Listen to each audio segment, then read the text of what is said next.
assim, como você foi falando, isso foi me remetendo também ao final da minha adolescência e começo da vida adulta, né. Primeira coisa que, né, me chamou a atenção, assim, que produziu os efeitos em mim aqui. E desde lá até agora já se passaram uns 20 e tantos anos, né, e aí eu fui confrontando um pouco dessa imagem do adolescente com o homem que eu fui me tornando ao longo desses anos e dessa formação toda, né. Então, a partir dessa fala né, fui reconectando esses momentos, eu lembro que eu fiz 2 anos de psicologia, né, e depois fui pra filosofia. Na Pensei nas periferias do mundo e o que é esta periferia em relação ao mundo, sabe. Isso rola também uma certa ansiedade, porque a minha vontade de mundo sempre foi muito grande, né. Mas como diz o Deleuze, né, é possível ser nômade sem sair do lugar. Então o pensamento, né, acaba nos levando a tais lugares. Essa questão do lugar é a questão central na terapia, na psicoterapia, na psicoanálise corporal que o Gaiarsa propõe. A questão do lugar. É difícil entender isso. Então, essa é a nossa, isso que a gente vem trabalhando, né, Estela? A Paula está comigo há tantos anos. Que é esse negócio do espaço no corpo. De repente, faz. Pá, entendi. E demora, tá, gente? Demora, porque tem que criar uma imaginação, tem que criar um imaginário outro. E ele fala aos próprios, gente, vocês têm que, para mim entender, vocês têm que imaginar o que eu estou dizendo. Se não imaginar esse corpo no ambiente, vai ser difícil entender o que eu estou dizendo. A leitura desse livro é o curso de extensão, tá? Isso é uma base filosófica para a gente pensar uma prática corporal, educação somática, psicoterapias corporais, tendo uma filosofia de base. Não existe nenhuma psicologia que não tenha uma filosofia de base. Então, se a gente está propondo uma coisa, né, uma nova prática, qual é o pensamento, qual é a estrutura filosófica que está por trás, né? Então, esse livro aqui ajuda a gente a pensar um pouco isso, tá? Fios do destino. Hoje em dia é muito comum a metáfora de rede. Ela diz que estamos todos ligados no grande sistema e que o que acontece no todo altera a relação das partes. Assim como o que acontece nas partes altera a organização do todo. Tal metáfora remete, desde tempos imemoriais, ao problema do destino. Heráclito, fragmento 67. Acreditava que, assim como a aranha instalada no centro de sua teia sente quando uma mosca rompe algum fio da teia e por isso corre rapidamente, quase aflita pelo rompimento do fio, assim a alma do homem, ferida, alguma parte do corpo, apressadamente acode, quase indignada pela lesão do corpo, ao qual está ligada firme e harmoniosamente. Em algumas terapias corporais, o conceito-chave é o de camadas. Você vai desfazendo camadas. Por que eu estou dizendo? Só para vocês entenderem diferenças que a gente está propondo dentro dessa perspectiva. Nós não trabalhamos com a ideia de camadas, a gente trabalha com a ideia de tramas entrecruzadas. Qual é a diferença? Que a camada pressupõe um aprofundamento cada vez maior numa verdade que está oculta por camadas mais superficiais. A gente não entende assim, a gente entende que toda a experiência, porque a gente entende que não é sair da superfície para entender uma verdade profunda, mas é de mapear a trama que nos faz desse jeito. Então, tudo está valendo. Superfícies e profundidades são mais... A relação entre superfície e profundidade é mais móvel do que numa estrutura de camadas.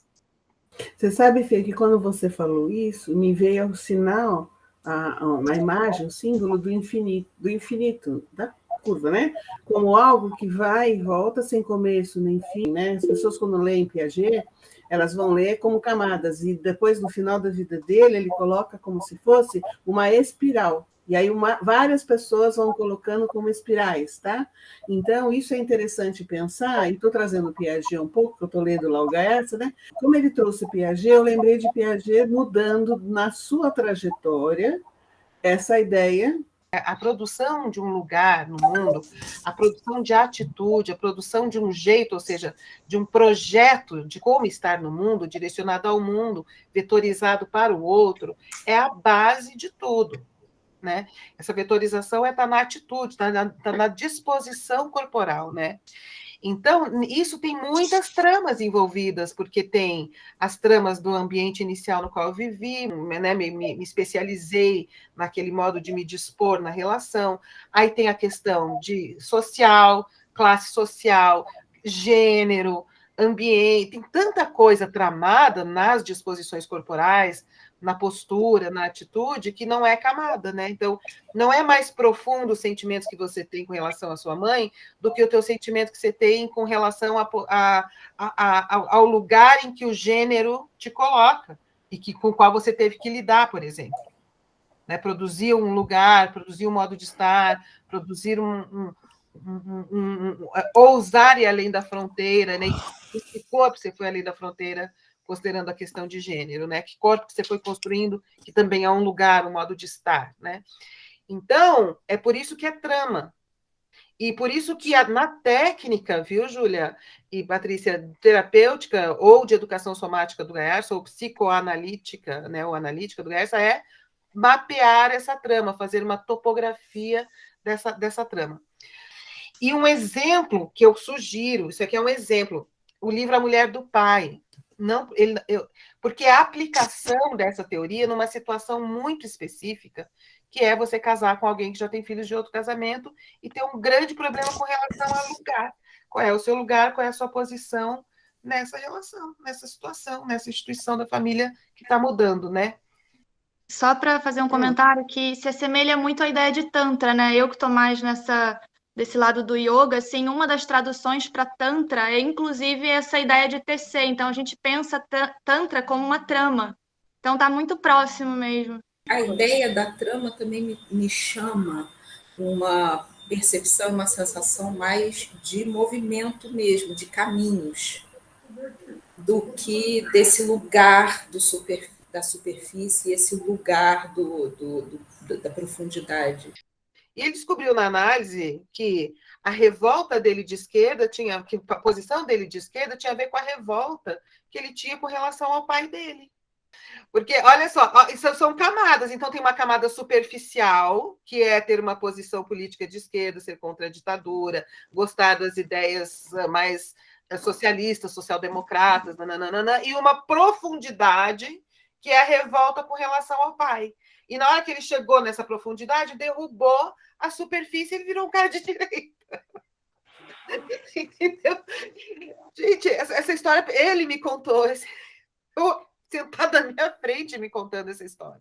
Então, a verdade da posição política dele era a revolta com relação ao pai.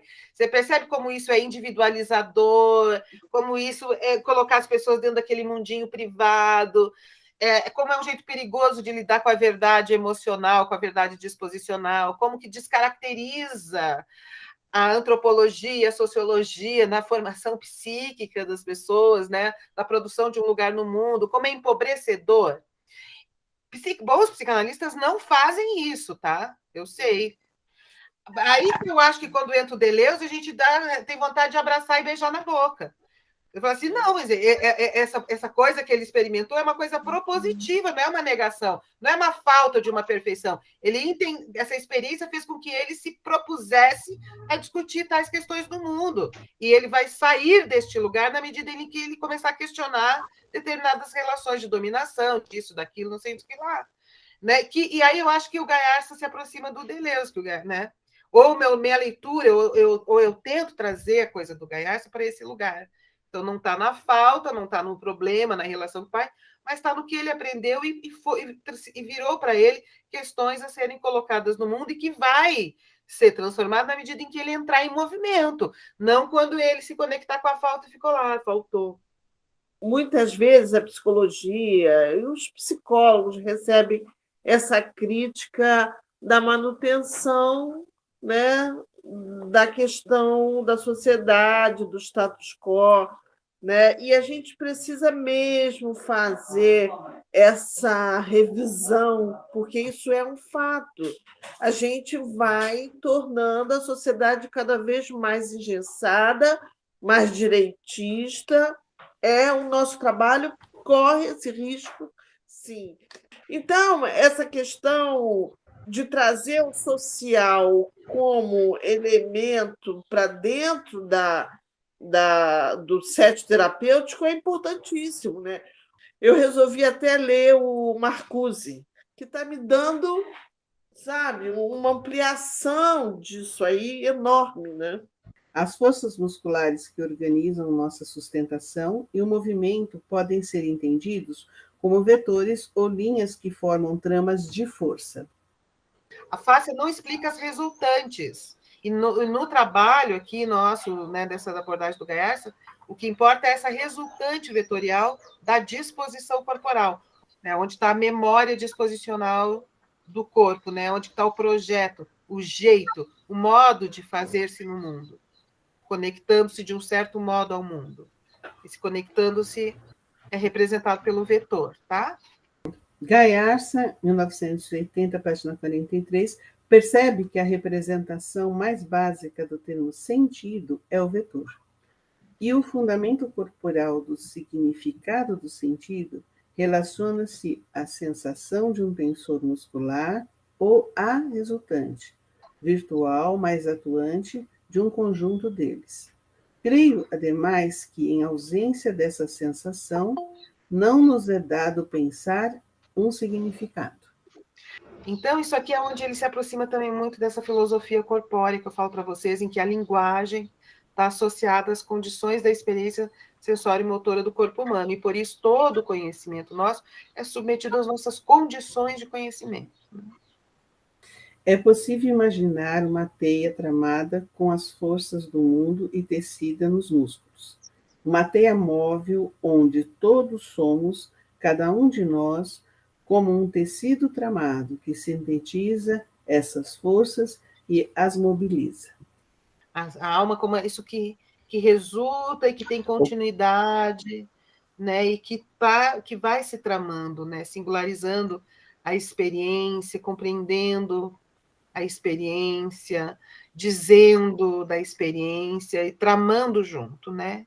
Trata-se de uma subjetividade que não é isolada do contato, porque não diz respeito apenas ao sujeito, nem a uma origem transcendental e exterior que justifica os acontecimentos do mundo. Aparece aqui uma relação intrínseca entre a consciência e a comunicação. Aí eu queria saber como que o Gayarsa, você, enfim, pensa essa ideia da consciência. É a consciência como um efeito, aquilo que é um efeito dessas forças em nós, então isso é a consciência, mais ou menos como, sei lá, Nietzsche está pensando consciência, próprio Deleuze e tal, é mais ou menos por aí? Então, essa questão é uma questão muito madura, viu, Júlia? Muito madura.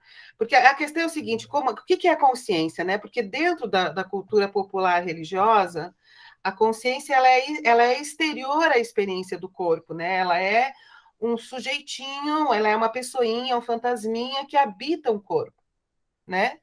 Isso está no Platão também, né? A consciência enquanto alma, enquanto aquilo que conhece, né? Aquilo que conhece é a consciência, né? Alma. E no século... Mas existe uma outra teoria sobre a consciência, que vem se desenvolvendo desde as teorias evolutivas, que diz que a consciência é um epifenômeno do desenvolvimento da matéria, quer dizer, a natureza vai ganhando complexidade, aí chega o corpo humano, chega o corpos complexos, de repente, zoom, emerge a consciência como esse movimento de sofisticação da matéria que eu falo da materialidade, né? Da materialidade do mundo, né?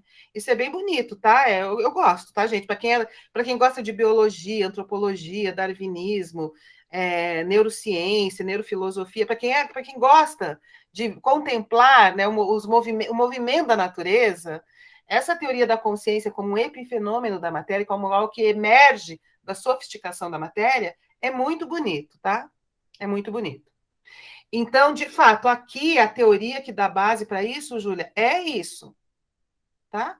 Isso está no Deleuze, está nas teorias dos sistemas dinâmicos que se auto-organizam, isso está na neurofilosofia, na neurociência contemporânea, isso está nas teorias, enfim, nas teorias da comunicação que leva em conta o corpo, né, a segunda geração da ciência cognitiva, essa turma que parte desse princípio, né?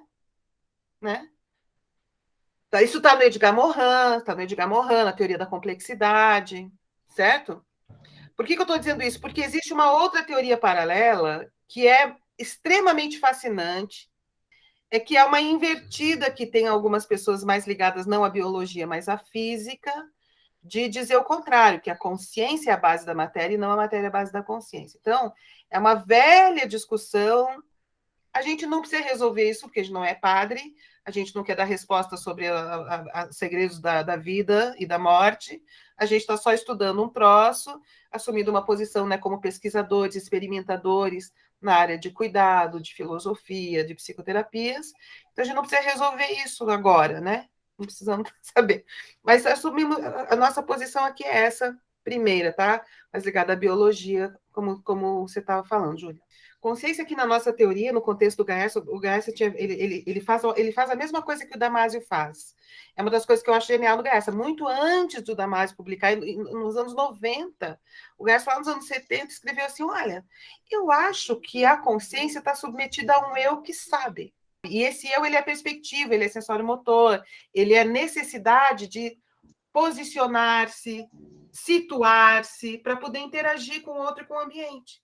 Esse eu vai ganhando depois características de identidade, de personalidade, na medida da trama, né? Ele vai estabilizando em formas, em personas, né?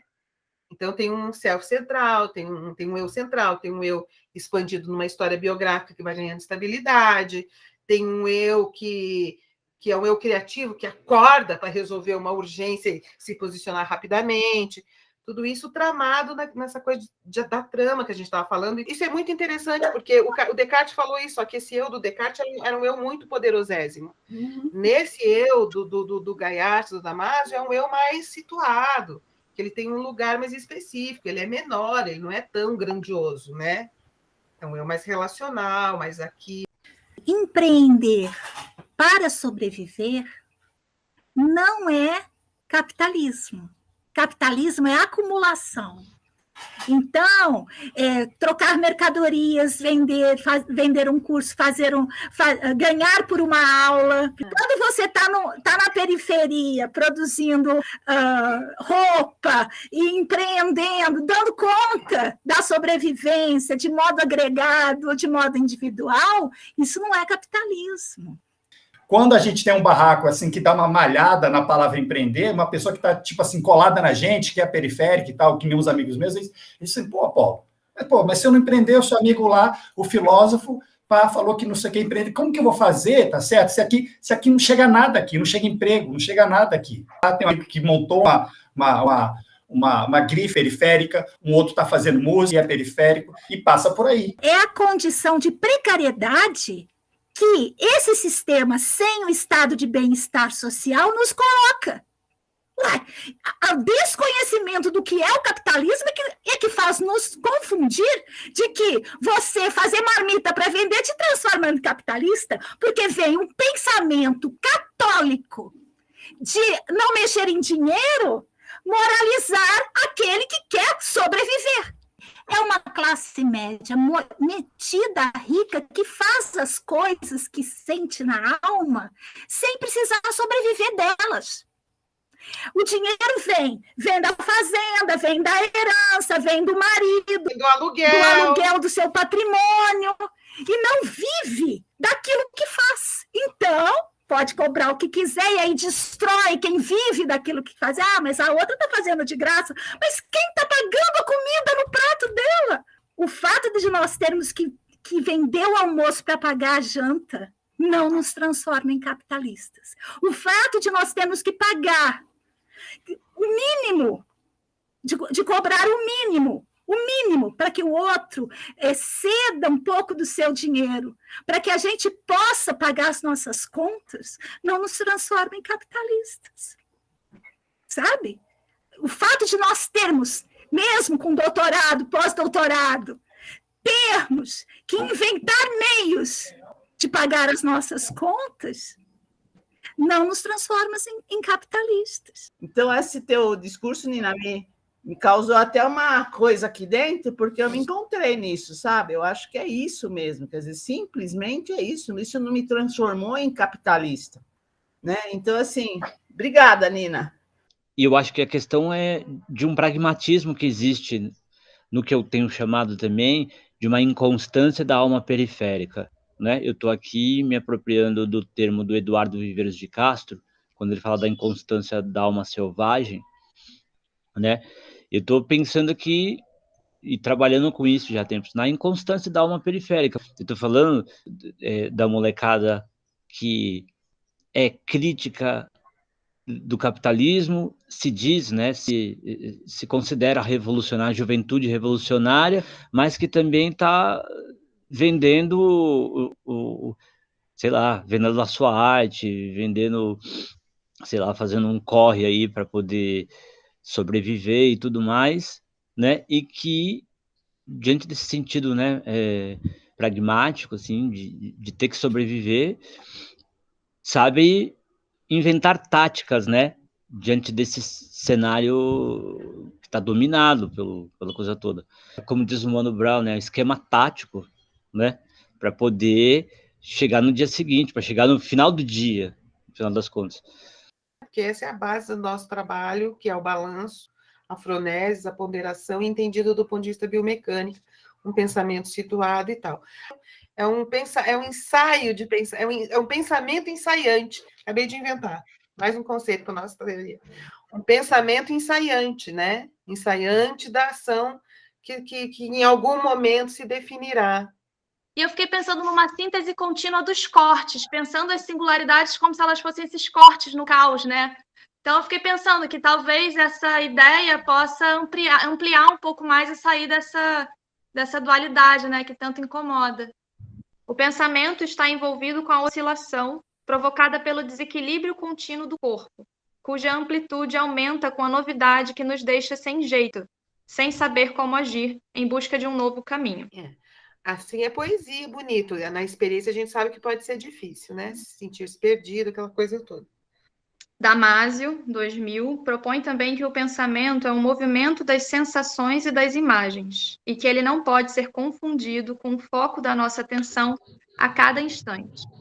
Para Guy Arça, 1988, os afetos provocam sensações e imagens que são espontaneamente organizadas em uma composição vetorial, a partir da qual as coisas adquirem esse ou aquele sentido, direção, significado, viram atitude e ação.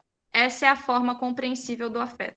Então, essa coisa de desenhar essas composições, né, quando os corpos se encontram, desenhar qual é a composição que fez a nossa forma na relação com nossos ambientes iniciais, nosso ambiente social, nossa situação de gênero, de raça, não sei o quê. Isso é muito bonito, assim, em termos de estratégia para uma terapêutica, para uma psicanálise ou para uma psicoterapêutica que tenha por base essa imagem, essa coisa, essa imaginação sobre a relação do corpo, né? Então, desenho, topografia. Enquanto onda, o afeto está mais próximo do caos e do pensamento, porque envolve ambiguidade, descontinuidade e abertura para a emergência da novidade. Enquanto vetor, está mais próximo do cosmos e da linguagem, porque é organização, continuidade e especificação. A questão da emoção, que a gente já discutiu muito aqui, gente, quando eu falo assim, a emoção não vale nada, né? Quando eu falo assim, é só para causar impacto. É claro que a emoção vale muita coisa, a emoção sinaliza muita coisa, né? É que existe, como há uma pouca compreensão desse fenômeno da atitude, da produção de forma no corpo, a emoção ela ganha um lugar estranho, ela ganha. É importante liberar a emoção. A emoção ela não faz sentido sem o resto do corpo. O que dá sentido à emoção é a forma do corpo, é o que a gente vai fazer. A emoção é uma energia liberada para a gente fazer ou deixar de fazer alguma coisa. Então, o objetivo da emoção é mobilizar uma atitude, mobilizar uma ação, mobilizar alguma coisa, para o corpo fazer alguma coisa, ou deixar de fazer alguma coisa. Então, só a emoção, ela fica um troço, ela fica isso aqui que o Guy escreveu, ó. É uma onda, ela está mais próximo do... enquanto onda... Não, esquece. Esquece. Isso aqui é quando o afeto vira emoção, que eu estou falando. Não tem a ver com esse parágrafo total aqui. Quando o afeto vira emoção. Se você sentir raiva não quer dizer nada. sozinha, sozinho. É o que você vai fazer com a sua raiva. O que a raiva te predispõe? O que você pode fazer? Quer dizer, veio um ataque, veio a raiva. A raiva é defenda-se. O que importa a partir daí é identificar a raiva, por quê? Eu preciso me defender de alguma forma. Eu preciso me proteger de alguma forma. Eu preciso pensar sobre isso para produzir alguma atitude, alguma postura com relação ao mundo. Eu preciso mapear essa raiva para entender o que significa ela com relação ao meu modo de estar no mundo. Por que eu sinto raiva de homossexuais, se eu sou um homofóbico? Então, não importa a raiva, importa a atitude. Qual é a atitude que está vinculada a essa emoção? Então, a raiva, você vai da raiva para chegar no lugar que realmente importa, que é a vetorização, a direção, o modo de estar no mundo. O jeito, o projeto de modo de estar no mundo, como eu me projeto no mundo. Resultantes abstratas do movimento do corpo.